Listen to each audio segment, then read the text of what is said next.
جب کوئی مسافر گھر سے نکل کر منزل مقصود تک پہنچتا ہے تو اس کو خوشیاں نصیب ہوتی ہیں۔ اللہ تبارک و تعالیٰ نے روزے فرض کیے اور اللہ کی توفیق سے ہم نے روزے رکھے، تراویح پڑھی، نمازیں ادا کی، سحر و افطار کی برکتیں لوٹی، اور اب ہم اللہ کی بارگاہ میں اس کی دی ہوئی توفیق سے سجدہ شکر ادا کرنے کے لیے یہاں حاضر ہے۔ ہر قوم کے یہاں عید کا کوئی نہ کوئی تصور ہوتا ہے، ہر قوم کے یہاں کوئی نہ کوئی تہوار ہوتا ہے۔ اسلام نے بھی خوشیاں تقسیم کرنے کے لیے ہمیں عید سعید کا حسین و جمیل موقع عطا فرمایا ہے، لیکن دنیا کی دوسری قوموں اور مسلمانوں کے درمیان خوشی منانے کا بھی ایک طریقہ ہے اور غم منانے کا بھی ایک طریقہ ہے۔ عید کے دن بہت ساری وہ چیزیں جو اور دنوں نہیں کی جاتی، اسلام نے عید کے دن اس کی چھوٹ دی ہے، اجازت دی ہے۔ جیسے مثال کے طور پر اللہ کے حبیب صلی اللہ علیہ وآلہ وسلم نے حبشی غلاموں کو مدینہ منورہ کے اندر کھیل کرتے ہوئے، کرتب دکھاتے ہوئے ان کو اجازت عطا فرمائی ہے کہ تم یہ کر سکتے ہو۔ کسی نے عرض کی، یا رسول اللہ یہ حبشی کرتب دکھا رہے ہیں۔ اللہ کے رسول نے فرمایا چپ رہو، آج عید کا دن ہے۔ کوئی دف بجا کر کے خوشیوں کے گیت گا رہا تھا، کسی نے شکایت کی، یا رسول اللہ یہ بچے دف بجا رہے ہیں اور خوشیوں کے گیت گا رہے ہیں۔ حضور فرماتے ہیں انہیں خوشیوں کا اظہار کرنے دو کیونکہ یہ ہماری عید ہے۔ یعنی عید کے دن اظہار خوشی کے کچھ طریقے بتائے گئے ہیں۔ دسترخوان کو وسیع کرنا، اسی طریقے سے ہمیں دیکھ کر کسی کو محسوس ہو کہ آج ہم بہت خوش ہیں، آج ہم بہت خوش ہیں۔ آپ دیکھیں مہینے بھر روزے رکھے، لیکن اسلام کہتا ہے کہ عید کے دن روزہ نہیں رکھنا۔ اگر عید کے دن روزہ رکھیں گے تو آپ کو ثواب ملنے کی بجائے گناہ ملے گا۔ اور دنوں بھوکا رہنا عبادت ہے، آج کھانا عبادت ہے۔ اور دنوں پیاسا رہنا عبادت ہے، آج پینا عبادت ہے۔ آپ توجہ کریں کہ اللہ تبارک و تعالیٰ نے آج کے دن چھوٹ عطا کی ہے، آج کے دن کو خوشیوں کا دن قرار دیا ہے، لیکن خوشی میں کوئی اپنی حد کو پار نہ کرے۔ اسلام نے ہر چیز اعتدال سے عطا کی ہے۔ ایک عید ہے ہماری، آج اس عید کے متعلق بہت مختصر، تاکہ ہمیں وقت پر نماز بھی شروع کرنا ہے، بہت مختصر عرض کروں کہ نبوی عید کیا ہے، مصطفیٰ جان رحمت صلی اللہ علیہ وآلہ وسلم نے کس طریقے سے عید منائی۔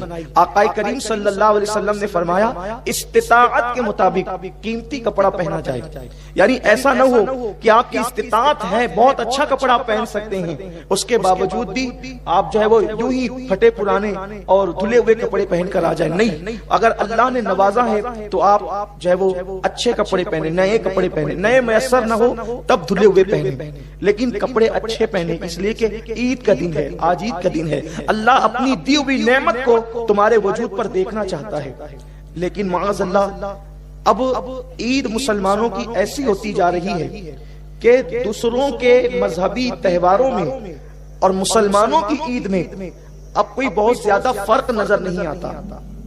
ہم عید کے دن صرف ایک کام کرتے ہیں جو سنت ہے، جسے دگانا کہتے ہیں، نماز عید کہتے ہیں، اور جیسے ہی عیدگاہ کو ہم پار کرتے ہیں پھر ہم اپنی حدوں کو توڑ دیتے ہیں۔ اگر ہمارے سروں پر ٹوپی نہ ہو، ہمارے چہروں پہ داڑیاں نہ ہو، تو کوئی محسوس بھی نہ کرے کہ یہ مسلمان ہے یا نہیں۔ آپ سے میں پوچھنا چاہتا ہوں میرے پیارے آقا صلی اللہ علیہ وسلم کے پیارے دیوانوں، جس قوم نے مہینے بھر تک کے روزے رکھے، جس قوم نے مہینے بھر تک کے تراویح پڑھی، جس قوم نے مہینے بھر تک کے رب کی بارگاہ میں آنسوؤں کی سوگات پیش کی، اگر پھر اسی قوم سے عید کے بعد سنیما گھر پر ہو جائیں تو پھر روزے کس چیز کا نام ہے؟ روزہ تو نام ہے لعلکم تتقون، روزے اس لیے تم پہ فرض کیے تاکہ تم متقی بن جاؤ۔ لباس بھی وجود پر اسلامی نہیں، سر بھی اب لوگ بناتے ہیں اور حجامت بھی کرواتے ہیں تو اسلامی طرز کے مطابق نہیں۔ پتہ نہیں ہمارے جوانوں کو کیا ہو گیا، اسلام کی دی ہوئی نعمتوں کو اب وہ اپنے لیے کافی نہیں سمجھ رہے، اللہ ماشاءاللہ ہر چیز نہیں لانا چاہتے ہیں۔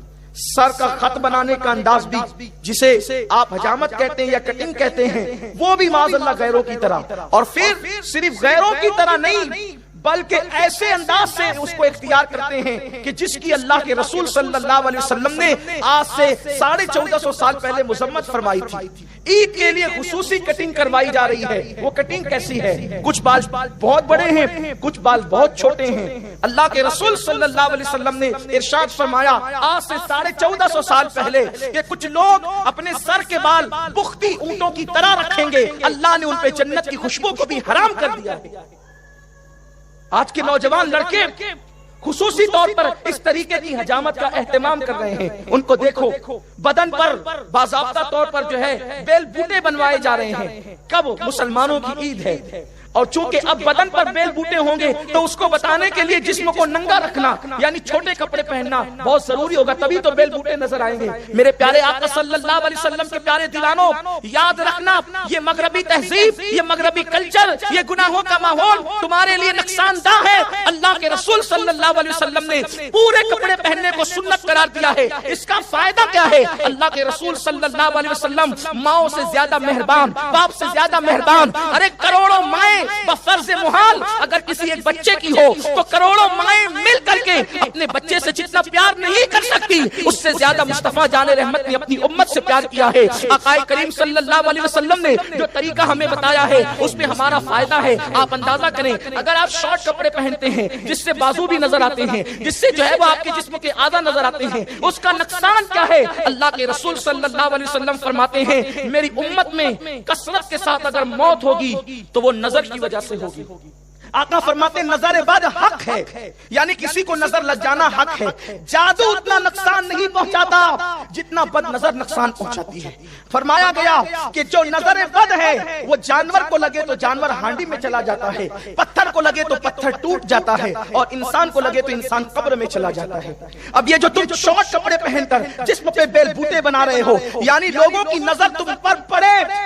لباس تو اس لیے تھا کہ لوگوں کی نظر تمہارے وجود پر مکمل نہ پڑے، لباس اس کو روک لے، لباس تمہارے وجود کی حفاظت کرے. لیکن اب تم نے چونکہ اپنے پورے وجود کو ننگا کر دیا، شارٹ سے شارٹ کپڑے پہن رہے ہو، تو لوگوں کی نظریں تم پر جمے گی اور نظر بد لگے گی. اللہ کے رسول فرماتے ہیں میری امت میں کثرت سے موت نظر بد کی وجہ سے ہو. نقصان کس کا ہوا؟ آپ اپنی جان سے جائیں گے. اللہ کے رسول صلی اللہ علیہ وسلم کے غلاموں، آپ نہیں دیکھتے ارے ابھی تو بیٹھا تھا ابھی مر گیا. کس وجہ سے؟ نظر بد کی وجہ سے. آپ نے نظر بد کو کیا سمجھا؟ جادو کرنے والا جب کسی پہ جادو کرتا ہے تو اس کی صلاحیت پر منحصر ہوتا ہے، یا تو جادو اثر کرے گا یا تو نہیں کرے گا. اگر وہ جادو کرنے والا پاورفل نہ ہو، مکمل نہ ہو، تو اس کا کیا ہوا جادو اثر نہیں کرے گا. لیکن نظر بد کا حال یہ ہے اگر ٹکٹکی باندھے ہوئے کسی کو غور سے دیکھ لیا، نہ سبحان اللہ کا، نہ ماشاء اللہ کا، نہ نگاہوں میں عقیدت ہے، تو پھر وہ نظر بد اس پر اثر کر جائے گا اور اس پر بیماریاں بھی ہو سکتی ہے. پھر وہ پتہ نہیں قبر تک بھی لے جا سکتی ہے. تو بتائیں مغربی تہذیب تو تمہیں قبر تک پہنچانے پر تلی ہوئی ہے، اور آپ ہیں کہ اسی طرف جا رہے ہیں. اور اللہ کے رسول علیہ السلام نے پورا لباس پہننے کا حکم دیا، پورے لباس کی طرف آؤ. عید کو تماشا مت بناؤ، عید کو غیروں کے تہوار کے مشابہ مت بناؤ. اگر سر کے بال کٹاؤ تو اسلام کے مطابق کٹاؤ، ایسے نہیں کہ حضور نے فرمایا کہ بختی اونٹوں کی طرح جو ہے وہ بال کٹائے جائیں گے اور ان لوگوں پر جنت کی خوشبو بھی حرام ہوگی. آج کل کے لڑکے، بلکہ جہاں پر عورتیں اور بچے مسلمانوں کے سگنلوں پر بھیک مانگ رہے ہیں، اس قوم کے جوان صرف کٹنگ بنانے کے لیے 500 اور 1000 روپیہ دے رہے ہیں. جب بتائیں صرف بال کٹانے کا اتنا جو قوم دے گی پھر وہ قوم ترقی. عید پر خرچ کرنے سے پہلے کہاں خرچ کر رہے ہو تھوڑا سا سوچ لینا، کیونکہ اللہ فرماتا ہے ثم لتسألن یومئذ عن النعیم، ہم تم سے ہر نعمت کے بارے میں سوال کریں گے. اور اللہ کو جواب دینا کوئی آسان کام نہیں ہے. ایک بزرگ کو ایک بادشاہ نے دعوت دی، اور دعوت دینے کے بعد کہا حضرت آپ نے میرے دربار میں تشریف لانا ہے. فرمایا کہ ہم فقیر لوگ ہیں، ہمیں دربار کی دعوت سے کیا تعلق. فقیروں کا مزاج بڑا اونچا ہوتا ہے. یہ فقیر وہ نہیں جو بھیک مانگتے پھرتے، یہ بھکاری لوگ ہیں. فقیر اس کو کہتے ہیں جس کا تعلق، دل کا تعلق خدا سے جڑ جاتا ہے، اس کو فقیر کہتے ہیں. جس کی فا فقر اور فاقے کی طرف اشارہ کرتی ہے، جس کی قاف قناعت کی طرف اشارہ کرتی ہے، جس کی یا یاد الہی میں ڈوب جانے کی طرف اشارہ کرتی ہے، اور جس کی راہ رب تبارک و تعالیٰ کی ذات میں فنا ہونے کی طرف اشارہ کرتی ہے. یہ ہے فقیر، بھیک منگوں کی بات نہیں کرتا۔ تو مرد درویش کے پاس، فقیر کے پاس کہنے لگے کہ آپ تشریف لائیں۔ کہا ہمیں درباروں سے کیا کہا؟ اصل فقیروں کی شان یہی ہے کہ ان کے دربار میں امیر آتے ہیں، وہ بادشاہوں کے دربار میں نظر نہیں آتے۔ کہا کہ میں نے نہیں آنا۔ کہا کہ حضرت کرم ہوگا آپ تشریف لائیں۔ کہا ٹھیک ہے، اگر آئیں گے تو 3 شرطیں ہیں، اگر 3 شرطیں مان لو تب آئیں گے۔ پہلی شرط یہ ہے کہ جہاں جی میں آئے گا وہاں بیٹھیں گے، جہاں جی چاہے گا وہاں بیٹھیں گے، جو جی میں آئے گا وہ کھائیں گے اور جو کہیں گے وہ ماننا پڑے گا۔ 3 شرطیں منظور ہے تو آتے ہیں، ورنہ نہیں۔ کہا ٹھیک ہے، اگر بہت چھوٹی سی شرط ہے بظاہر کہ جہاں چاہیں گے بیٹھیں گے، ظاہر سی بات ہے، کوئی کرسی چھوڑ کر کے کس نے بیٹھنا کہاں ہے؟ بریانی مرغ مسلم چھوڑ کر اور دسترخوان کی غذائیں چھوڑ کے کسی نے کھانا کیا؟ اور پھر بات ہی کون سی ایسی ہوگی، زیادہ سے زیادہ یہی کہیں گے کہ کچھ نذرانہ دے دو۔ دیکھو انسان کی سوچ اس کے اپنے اندر کی طبیعت کا اظہار کرتی ہے، جیسا انسان ہوتا ہے ویسے اس کی سوچ ہوتی ہے۔ انسان کی اوقات، اس کی حیثیت، اگر اس کی عظمت یا اس کی ذلت پتہ کرنا ہو تو اس کی سوچ دیکھو، اور سوچ کا پتہ اس کی زبان سے چلتا ہے۔ زبان ایک ایسی چیز ہے کہ اندر کے مشکیزے کے اندر جو ہے باہر وہی نکلے گا۔ ٹھیک ہے 3 باتیں مان لیتے ہیں، لیکن جن کے رتبے ہیں سوا، ان کو سوا مشکل ہے۔ جن کو یار کا پتہ مل جاتا ہے پھر ان کی زندگی الگ ہو جاتی ہے۔ دراصل ہم نے ابھی تو یار سے یاری کی ہی نہیں ہے۔ جس کو یار کی لذتیں مل جائے، اس کے قرب کی لذتیں مل جائیں، پھر اس کے لیے زمین اور چٹائی میں کوئی فرق نہیں رہتا، پھر اس کے لیے تخت اور تختے میں کوئی فرق نہیں رہتا، اس لیے کہ جس کو یار جو مل جائے، اس کا قرب جس کو مل جائے، اللہ کرے وہ لذت ہمیں نصیب ہو۔ تشریف لائے تو پہلے سے لوگ آ کر بیٹھے تھے کہ بادشاہ کی دعوت جو تھی، بادشاہ کی دعوت تھی، لوگ پہلے سے آ کر کے بیٹھے تھے اور کرسیاں بھر چکی تھی۔ آپ تشریف لائے اور جہاں لوگوں نے، بڑے بڑے علماء، زعماء، وزراء، عمراء نے جہاں چپل اتارے تھے، وہیں پر اپنے نفس کو ذلیل کرنے کے لیے بیٹھ گئے۔ شیطان سے خطرناک ہے نفس۔ شیطان جتنا نقصان پہنچاتا ہے اس سے زیادہ نفس نقصان پہنچاتا ہے۔ اللہ نفس کی شرارت سے محفوظ رکھے۔ اور رمضان شریف نفس کو کچلنے کے لیے آتا ہے، کیونکہ شیطان تو قید ہو چکا رہتا ہے نا، پھر نفس کو کچلنے کے لیے۔ اور جب نفس کچل جائے تو پھر خدا کے جلوے نظر آتے ہیں، مشاہدہ حق نصیب ہوتا ہے نفس کو کچلنے کے بعد۔ ایک دن حضرت داؤد علیہ السلام نے کہا نا، اے اللہ تو مجھے اپنا بنا لے، تو مجھے اپنا بنا لے، تو مجھے اپنا بنا لے۔ کیا کرنا پڑے گا اس کے لیے؟ تو اللہ نے فرمایا یہ مجھے اور تو یہ ختم کر دے۔ جب تیرے اندر میں ہی نہ رہے گا تو پھر میں ہی میں رہوں گا نا، اور میں تو مجھے سے بات تجھے نہیں۔ آپ غور کریں گے، نفس جب تک کہ نفس رہے گا خدا کی معرفت نصیب نہیں ہو سکتی۔ اور بیٹھ گئے جوتوں کے پاس، لوگ دوڑے آئے، حضور کیا کر رہے ہیں؟ تشریف لے چلیں۔ میں نے تو پہلے کہا تھا جہاں چاہیں گے بیٹھیں گے، اس لیے اب یہاں بیٹھنے تھے، اگر آپ مجبور کریں گے تو ہم چلے جائیں گے۔ دیکھو اللہ والوں کی سوچ، ہمیں کوئی اچھی جگہ نہ دے تو ہم ناراض ہو جاتے ہیں، اور وہاں حال کیا ہے؟ بیٹھ گئے۔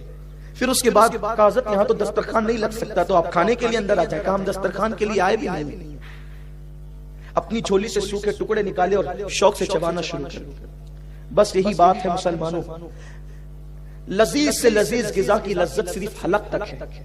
حلق کے نیچے جب لقمہ جاتا ہے تو سوکھی روٹی اور لذیذ غذا دونوں ایک ہی ہو جاتی ہے۔ صرف 2 سیکنڈ کی لذت کے لیے مسلمان حرام میں ڈوب گیا ہے، حلال و حرام کی تمیز ختم کر چکا ہے، اللہ کا خوف دل سے نکل چکا ہے۔ تو لقمہ لوگ ڈال رہے تھے، مرغن غذائیں، لذیذ غذائیں، اور وہ سوکھی روٹی اٹھا کر کے چبا رہے۔ جب چبا لی اور کھا لیا پھر اٹھ کر کے اندر آئے، جب سب کھا چکے کہنے لگے اب ذرا چولہا جلاؤ، اس پہ توا رکھو۔ کہنے کے مطابق چولہا جلایا گیا، توا رکھ دیا گیا۔ جب توا آگ سے بالکل تپ کر لال ہو گیا تو وہ بزرگ اس لال آگ کی توے پہ کھڑے ہو گئے اور آسمان کی طرف رک کر کے کہنے لگے اللہ میں نے حرام نہیں بلکہ حلال کھایا ہے، میں حرام کی قالین پر نہیں بلکہ تیری حلال زمین پہ بیٹھا ہوں۔ اور اس کے بعد پھر نیچے اترے تو ان کو کچھ نہیں ہوا۔ پھر آپ نے ان لوگوں سے کہا، بادشاہ کی کرسی پہ بیٹھنے والوں اور اس کے دسترخوان پہ کھانے والوں، ذرا اب تم بھی توے پر آ کر کھڑے ہو۔